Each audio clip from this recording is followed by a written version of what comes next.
Hello friend, myself Basant Baret and welcome to our YouTube channel gypsum GI.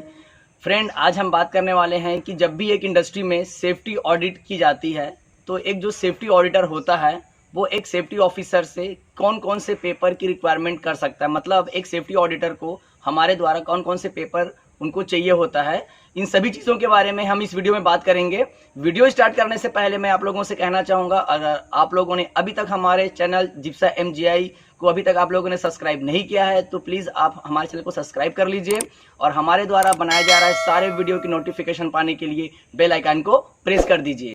Friend, safety audit के बारे में मैंने अपने एक पहले वीडियो में मैं आप लोगों को बता चुका हूं। अगर आप लोगों ने अभी तक वो हमारे वीडियो को नहीं देखा है तो एक बार आप देखिएगा कि सेफ्टी ऑडिट क्या होता है। सेफ्टी ऑडिट दोस्तों दो तरीके का सेफ्टी ऑडिट होता है, एक इंटरनल सेफ्टी ऑडिट और एक external safety audit. Internal safety audit जो कि हमारे उसी प्रीमाइसेस इंडस्ट्री के एम्प्लॉय के द्वारा किए जाते हैं और एक्सटर्नल में हमारे गवर्नमेंट के जो ऑथराइज पर्सन होते हैं उनके द्वारा किया जाता है। तो जब वो हमारे ऑडिटर आते हैं तो हमसे वो कुछ पेपर की डिमांड करते हैं, तो वो पेपर आपके पास रेडी टू कंडीशन पे होना चाहिए और आप उनको उस समय आप उनको दिखा सके। जिसमें सबसे पहला जो एक डॉक्यूमेंट्स होता है जो सेफ्टी ऑडिटर हमसे मांग सकते हैं वो होता है हमारा टीबीटी, यानी कि टूल बॉक्स स्टॉक। जितने भी हम लोग इंडस्ट्री में टूल बॉक्स स्टॉक करते हैं उन सभी पेपर को हमें अपने पास कलेक्ट करके रखना चाहिए, क्योंकि ऐसे समय में सेफ्टी ऑडिटर हमसे टीबीटी की पूरी रिपोर्ट मांग सकते हैं।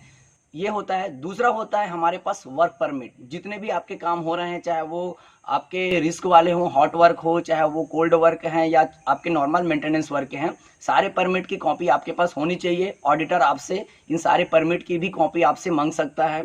अगला जो एक इम्पॉर्टेंट डॉक्यूमेंट्स होते हैं वो होता है हमारे जितने भी टूल्स एंड स्टेकल्स होते हैं उनका जो भी थर्ड पार्टी इंश्योरेंस सर्टिफिकेट होता है वो आपके पास होना चाहिए। ऑडिटर आपसे इस डॉक्यूमेंट्स को भी मांग सकता है।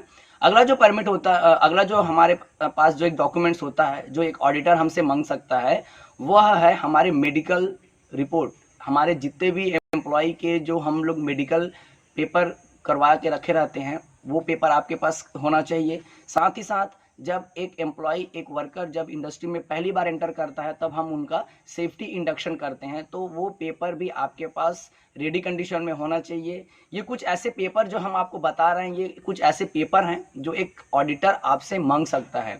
साथ ही साथ अगर कोई इंसिडेंट, एक्सीडेंट का कोई अगर कंडीशन अगर आपके इंडस्ट्री में हुआ है तो उसकी भी पूरी एक लिस्टिंग आपके पास होनी चाहिए।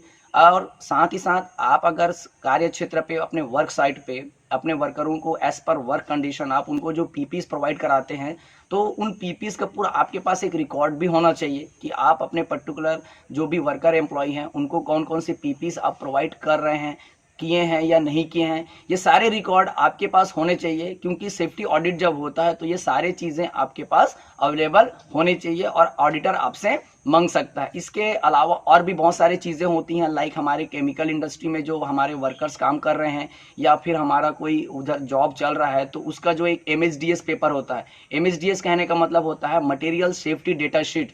तो कभी कभी हमारे ऑडिटर जो है केमिकल इंडस्ट्री के बिहाफ में आपसे MSDS की भी रिक्वायरमेंट दे सकते हैं, मतलब आपको वह भी पेपर भी आपको दिखाना पड़ सकता है।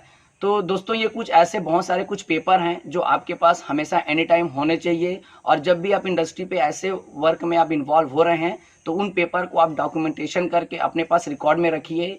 जैसे जैसे आपके इंडस्ट्री में सेफ्टी ऑडिट होंगे और आपको सेफ्टी ऑडिटर को ये सारे पेपर दिखाने पड़ सकते हैं।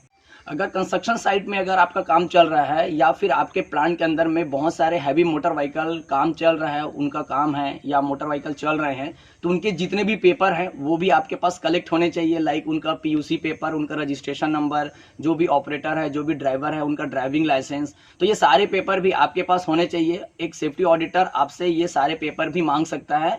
दोस्तों मेरा एक वीडियो है हमारे YouTube चैनल पे कि हैवी मोटर व्हीकल एक्ट के तहत जितने भी हमारी गाड़ियां हमारी इंडस्ट्री के अंदर चलती हैं उनके कौन कौन से लीगल डॉक्यूमेंट्स हमारे पास होने चाहिए, तो आप हमारे वह वीडियो भी देख के जान सकते हैं कि वो कौन कौन से पेपर हैं, कौन कौन से डॉक्यूमेंट्स हैं, और वो सारे डॉक्यूमेंट्स आपके पास होने चाहिए जो कि ऑडिटर आपसे मांग सकता है।